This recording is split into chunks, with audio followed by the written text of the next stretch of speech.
Hi friends, ఇవాళైతే మా ఇంట్లో Sunday special lunch బీరకాయ టమోటా చట్నీ, మామిడికాయ పప్పు, దాంట్లో మిరపకాయ వేసుకుంటే అదిరిపోతుంది. వైట్ రైస్, పప్పులోకి అయితే కమ్మటి నెయ్యి, ఇంటి ఉన్నప్పుడు వడియాలు లేకపోతే ఎలాగా. సో ఇప్పుడు టేస్ట్ అయితే చేద్దాం ఎలా ఉందో. చాలా హాట్గా ఉంది ఫ్రెండ్స్.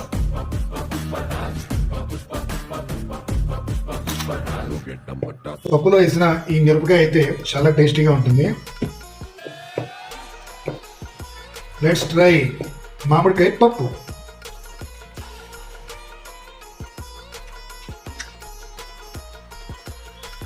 అబ్బా, చాలా బాగుంది. పుల్లగా మామిడికాయ, కారంగా ఎండు మిరపకాయ, రెండు కాంబినేషన్ అయితే అదిరిపోయింది అంతే. సో ఇదనమాట నా సండే లంచ్. మామిడికాయ పప్పు, బీరకాయ టమాటా చట్నీ విత్ వడియాలు. Bye friends.